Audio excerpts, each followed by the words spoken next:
This is WFLA TV Channel 8, Tampa-St, Petersburg, Florida. And it is time now for the big news here at this 1 p.m. report. Tuesday, October 28, 1969.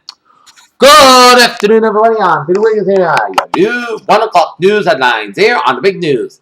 In our top story at 1 o'clock is Representative Sam Gibbons of Democrat of Florida and Washington Hoover waits for holding his men a sensitive finger aloft for the political winds of Florida. And that's yesterday he will not run for the Senate next year. He said he will not seek the seat now held by Senator Spencer Holland, Democrat, Florida, even if Holland retires.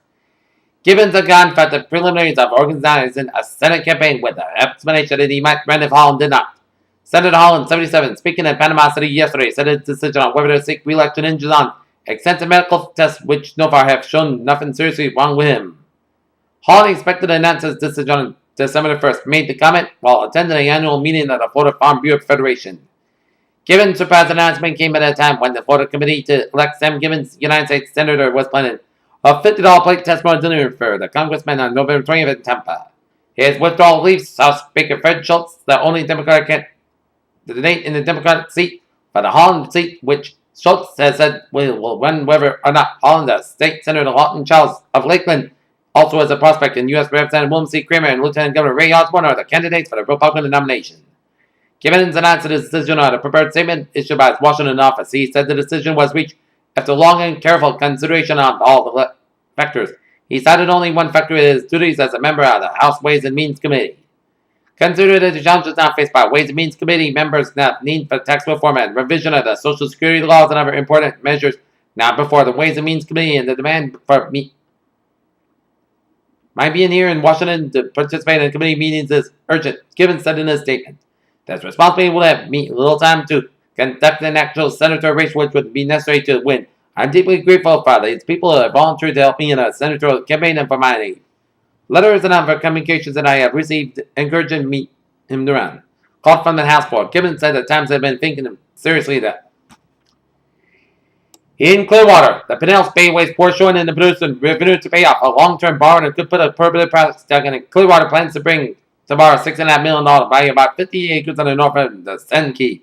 New York Bud Express said the Times last week the Bay waste earnings record could be the biggest obstacle facing the city's plan to sell revenue certificates pledged details from Clearwater Pass Bridge for repayment. The two bridges are at Ever and in the narrow highway that runs past the offshore island communities from the Clearwater south to the mainland across the bay away from the St. Petersburg beach. Neighbors are trailing both each citizen's toll-free optional routes.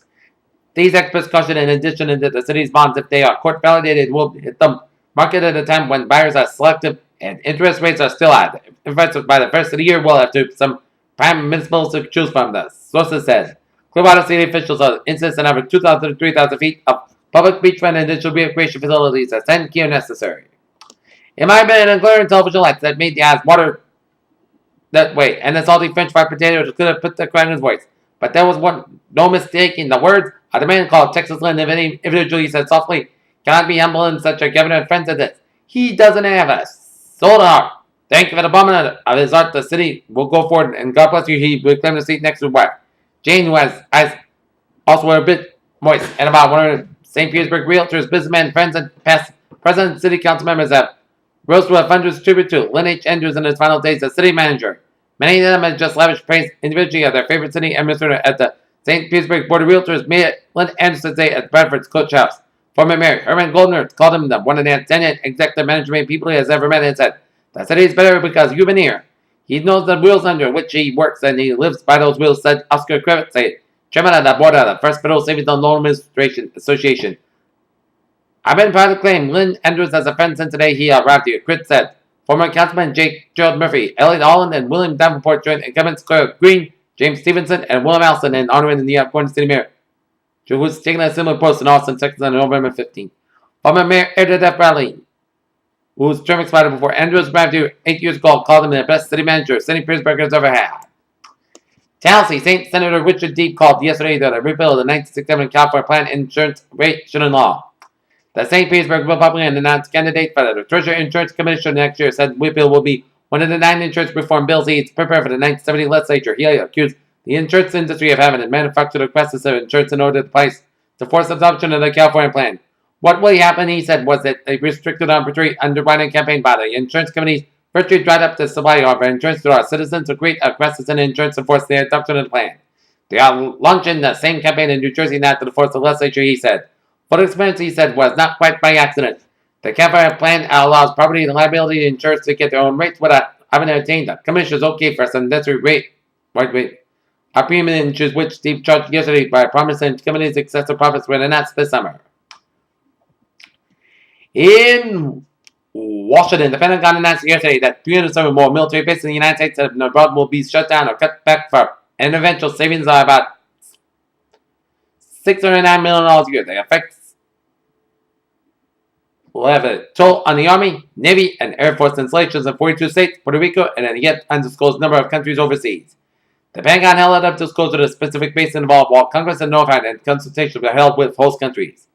Details will be announced officially Wednesday morning when these shutdowns, reductions, and consolidations are completed. The Pentagon said there will be 37,000 fewer military positions and 27,000 fewer civilian jobs. Base closing have been a feature of Democratic and Republican administration economy drafts for nearly 10 years. The latest batch of actions taken by Secretary of Defense Melvin Allard follows a series of economic cuts in the size of the Army, the rank of the Navy, and the Air Force, and slashes on a number of weapons and hardware projects. The Pentagon is under orders from President Nixon to find $3 billion of savings this fiscal year. Until yesterday's basis reduction out, Blair has been able to muster only about $1.7 billion while reducing the ranks of the armed forces by about 220,000 men. It is uncertain how much of the $609 million annual savings from the base closings and will actually be without this fiscal year, which ends on June 30th. History shows that the actual shutdowns of bases have been taken in many months and even years from the time an estimate was made. Among other things, this is because Pentagon authorities have attempted to soften the blow of base closings on local economies by trying to bring in new industries and to find replacement jobs for dismissed civilian workers. In Saigon, American and South Vietnamese commanders are keeping close watch on the movements of foreign North Vietnamese division 60,000 men among the Cambodia border to engage in its extended enemy campaign expected to begin next month. If we don't start seeing some movement soon, a U.S. official said yesterday, then we are pretty sure that the enemy is planning with no more than any another high point of activity. So far, there's no indication of a movement, and then they would have to do so soon if they couldn't get involved in any major way. High point is a term used by the military in South Vietnam and to discover brief, found upsurging in enemy activity rather than a long offensive campaign against allied forces. Intelligence officials are predicting the next campaign will begin about November 15th in the critical provinces around Saigon, including the Cambodian frontier region west of north of the capital. They based the prediction partly on the two captured documents and the recent interrogation of a prisoner who had been set on November 15th has been designated end date at the jumping off point for a new series of attacks. One of the enemy documents calls for a month-long upswing in the revolutionary activity started on the same day, and the other says all the training on the troops must be completed by November the 1st. In Chicago, and an anti-war leader said yesterday that North Vietnam plans to release the names of U.S. prisoners of war, given details of the condition and open the way for correspondence between the captured men and their families. David T. Dellinger, an organizer of the International Mobilization Committee to End the Vietnam War, spoke in the news conference between sessions of the trial where he and 7 other men on church were considered to incite riots during the 1968 Democratic National Convention. Dellinger did not say how many names will be released, and he added that it might be some time before this takes place. William M. Kunstler, a New York lawyer, was defending Dellinger, who was marked first over the weekend and spoke with the North Vietnamese officials as representative of Dellinger. Went on to see Rennie Davis said both of whom have played rules are beginning. They released the 3 U.S. fighters before the trial. Davis and Dellinger were denied by permission to go to the press by Judge Jules J. Hoffman of the U.S. District Court, who was presented in their trial. Dellinger said the North Vietnamese were adamant that this information is done only by peace groups such as a mobilization committee. He also said it may be necessary for someone to go to Paris again before the information will be released. He said some essential information said about U.S. prisoners would probably be available by Washington by November 15th. Washington, the Senate Finance Committee yesterday approved legislation that would put almost all existing foundations out of business in 40 years.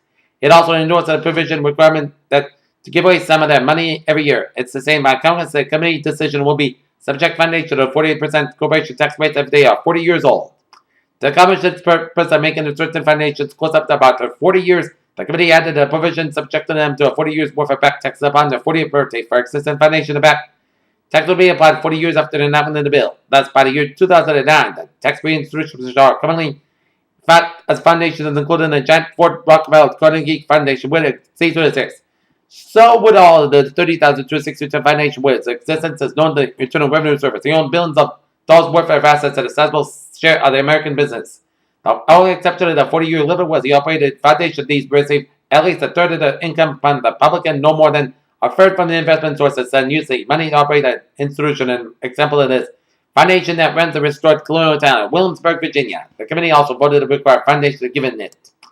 In Belgrade, a powerful earthquake, the second major shock in 17 hours, caused casualties and heavy damage to the city of Banka, Luka, and surrounding communities in central Yugoslavia yesterday. Rescue workers reported to have discovered 20 bodies from the rubble of buildings in Banja Luka. Police were reported injured. First reports compared to the disaster with the earthquake, which destroyed the city of Skopje 6 years ago and killed more than 1,000 people. The Tanzanian news agency, however, reported that most of the 60,000 inhabitants of Banja Luka had been evacuated after the first quake Sunday, when scientists warned of the possibility of another major shock. As a result, the agency said the city was the most deserted, where the second quake hit about 9:11 a.m. on yesterday, knocking down buildings and damage. Sunday, at least 5 villages near Banja Luka were reported to have suffered heavy damages. There are no immediate reported casualties. Tanjuk said only soldiers, police, and rescue teams remained in Banja Lake, which, thanks to Brabus River in Bosnia last night, relief operations have begun. The U.S. Embassy in Belgrade contributed 24,000 to Yugoslav Red Cross to help the survivors. Washington. Justice Thurgood Marshall of the Supreme Court yesterday ordered the release from prison of the James E. Copied the Reverend Milton civil rights priest. Marshall said the priest is entitled to freedom on bail until the Supreme Court ruled his case. This could take several weeks. Should the court rule against Father Grumpy, Marshall said in a brief order his freedom would end automatically. The ruling went against the state of Wisconsin, which contended Father Grumpy is given to the violent conduct and brought to his abuse of freedom. The priest was jailed October 17 in Milwaukee and found by Judge F. Rand Duffy Jr. that Father Grumpy has violated the probation by participating in a demonstration of the Wisconsin Assembly. Chamber last month, the white priest had been sentenced to 6 months of jail in February 1968 for resisting arrest during a 1967 open house in March. The sentence was stated, and Father Grumpy, after paying a $500 fine, was placed on probation for 2 years. Bazooka shells busted holes and started a fire in a huge oil storage tank in 7-Eleven on last night, but no casualties were reported, and officials said the flames could be contained, and Arab guerrillas were blamed for the attack. The target was a tank owned by the Trans-Arabian Pipeline Company at Sedan, 39 miles southeast of the Lebanese capital of Beirut. The firm carries oil for the Arabian American Oil Company. Officials said that the bazooka shells busted 2 holes near the top of the 42-foot high tank, containing 100,000 barrels of crude oil. It's one of the 3 such tanks that are stored here in Sedan. It's one of the second attacks on Trans-Arabian Pipeline Company facilities this year. In May, Arab guerrillas are the popular front for the liberation of Palestine and blew up the platform itself. In its Israeli-occupied Golan Heights in Syria, elsewhere in Lebanon, sporadic fighting was reported during the day between Lebanese army troops and Palestinian commando forces. Before yesterday's outbreaks, it appeared that both sides were held for the conference table. Lebanon's political and military leaders then mapped strategy in preparation for the talks about the conflict that has left 30 dead and scores wounded. A sound was sounded out about the guerrillas and the broadcast of the virus of Storm Radio in Cairo. Our spokesman said the guerrillas will not now accept limited suggestion of coordinating between them. The conspirators have failed to sabotage the revolution, so they call for an of coordination. A spokesman said, but the Palestinian revolution refused to be contained or placed under a current leadership. He was referring to a suggestion from former Lebanese President Fuad shared that Lebanon and his guerrillas. Okay, let's take a look at the weather here. Current conditions at Tampa Airport, 82 degrees at 1 o'clock with a heat index 84.5. Newport about 67 degrees. Humidity 6%. Around 95 inches. Visibly 10 miles. Winds north. It's about 14 condition unknown skies. Here. Current conditions around the state. Here. On this Tuesday afternoon here. 83 degrees. That temperature down in Key West. 77 in Miami. 73 in West Palm Beach, Florida. It's 84 in Fort Myers, Florida. 80 out in Orlando. 79 in Daytona Beach. 75 in Jacksonville. 78 out in Tallahassee. And 74 in Pensacola. And 80 at Egmont Key. And we're seeing some rain showers in the I-95 corridor from West Palm Beach down to Miami, Florida. Here.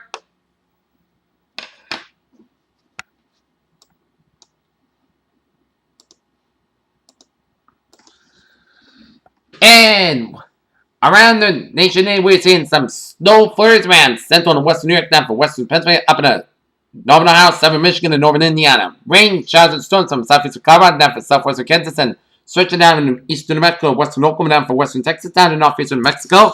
And rain showers in western Washington and western Montana, and then eastern Idaho here.